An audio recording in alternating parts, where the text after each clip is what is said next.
iPhone X was released quite a few years ago, back in 2017, and is still available, getting iOS 16 updates today in 2023. I wanted to help you decide if you should still pick one up in 2023.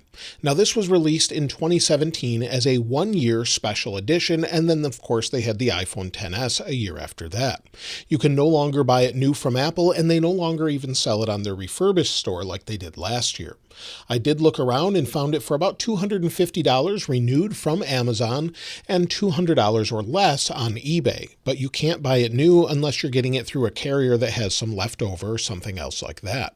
And this is one of the best designs Apple ever had. This was their peak design, and you can see that it, of course, has that curved design that we've kind of done away with now with the latest phones, with the iPhone 14, 14 Pro Max, starting with the iPhone 12, and also it has stainless steel around the outside edge, making it very premium, and then glass on the back and front. And this was just one of the best phone designs ever made.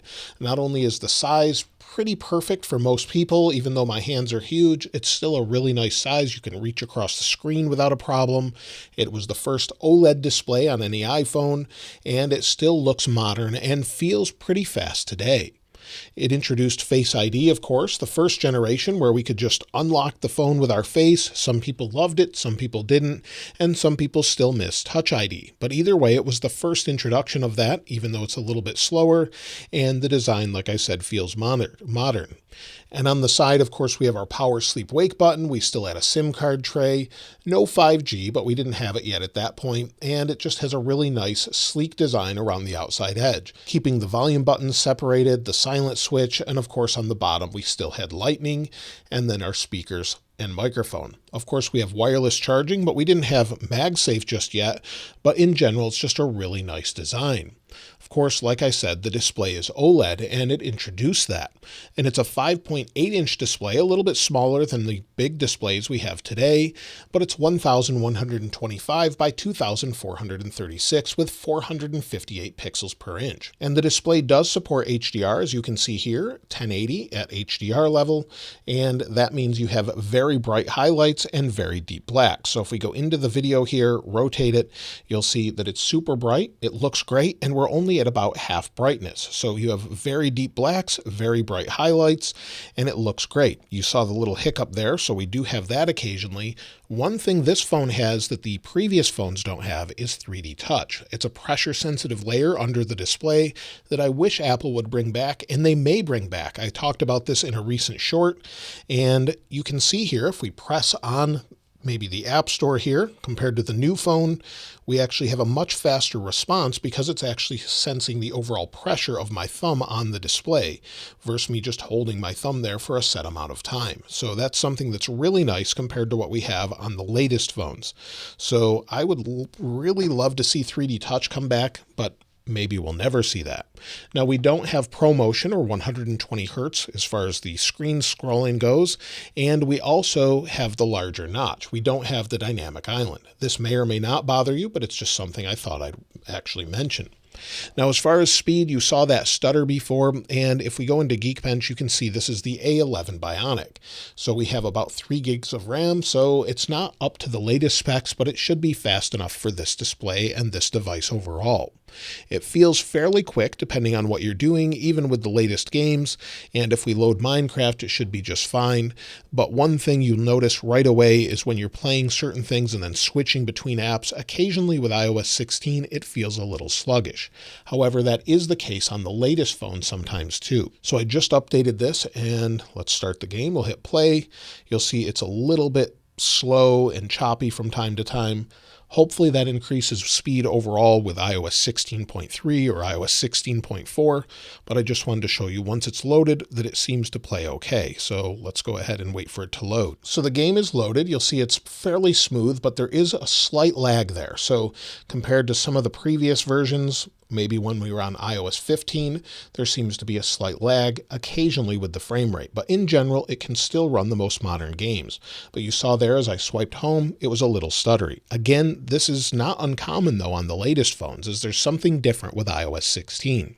When it comes to battery life, well, this isn't going to get you the battery life we had with the current phones with the huge batteries and the Plus and Max size phones, but we do have a 2,716 milliamp hour battery, which is good for about 5 or 6 hours of screen on time.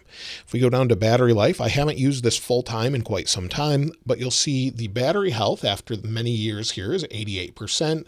And if we take a look at Coconut battery, you can see that I cycled the battery 461 times. So that's quite a few to still have 88% left. 80% after 2 years is normal. That's actually pretty good. I've been using it in a lot of my videos, so it does get charged up and discharged quite a few times, and it's holding up pretty well. I would say you'll get through most of your day if you're not a heavy user, but if you are a heavy user on the iPhone X, you might have to charge it throughout the day. But you do have wireless charging, and you can charge about 50% in 30 minutes using Lightning in the bottom. Either way, it should get you through the day.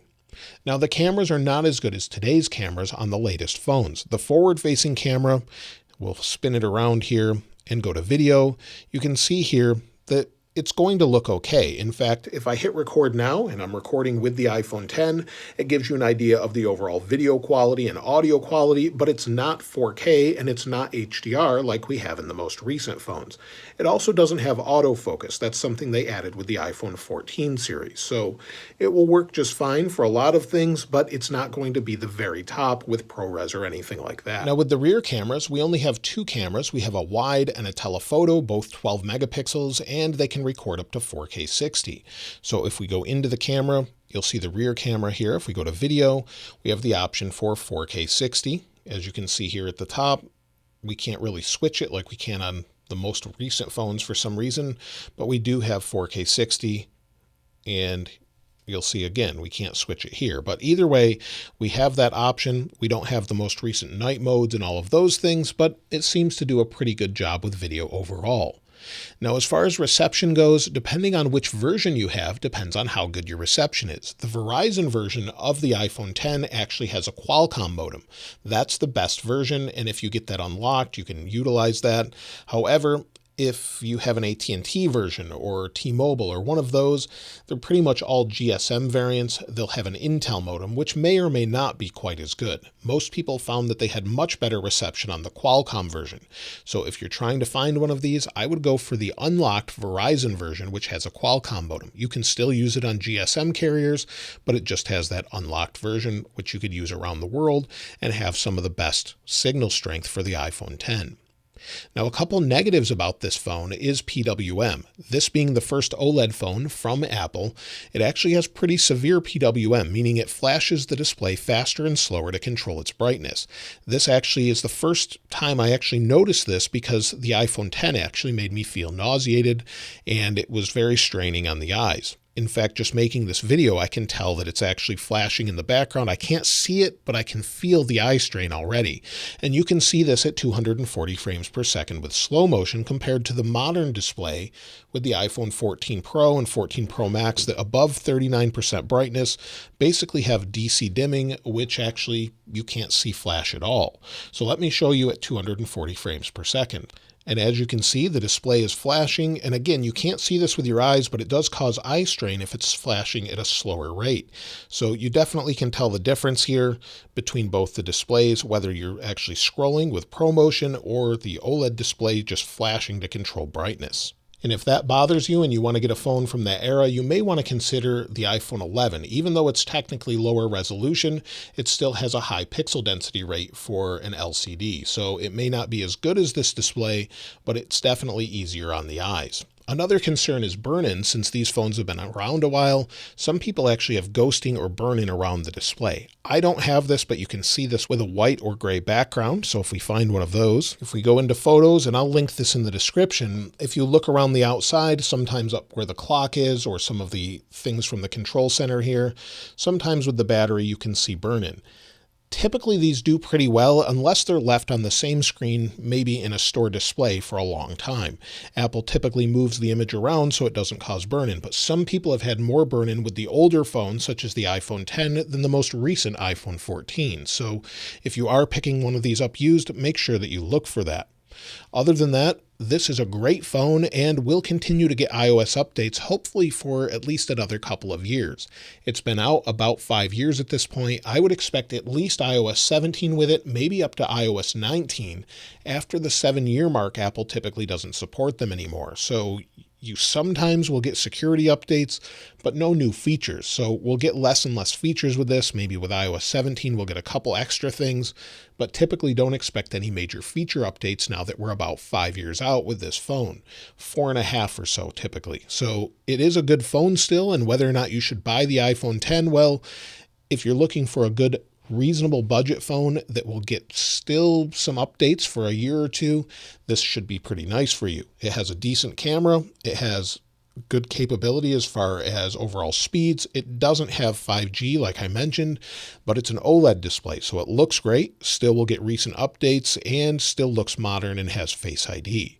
However, for the same price and sometimes free from your carrier, if you open up a new line or something like that, you can get an iPhone 14. So you may want to opt for that, or maybe even one of the more recent iPhone 12, 12 Pro Max, or something like that if you can find it reasonably priced. But for a couple $100 or less, it's hard to beat this phone if you want something that offers the OLED display, Face ID, and everything else. But I would still pick one up if I could find it very reasonable and couldn't find any other deals. But if I could find a better deal on an iPhone 14 or even a leftover 13, I would probably opt for that at this point. Either way, it's still a great phone. We'll get updates for a few years, hopefully, and we won't know that for sure as far as iOS 17 support, probably until a few months from now. But either way, it still looks great. I've had no issues with this, and the battery is still holding up. It could use a replacement probably within a few months or so to a year, depending on when it drops below 80% with regular use. But it's not terribly expensive to replace, and it still looks great and is functional today. Let me know your thoughts about iPhone 10 in the comments below. I'd love to hear from you there. And if you haven't subscribed already, please subscribe. And if you enjoyed the video, please give it a like. As always, thanks for watching. This is Aaron. I'll see you next time.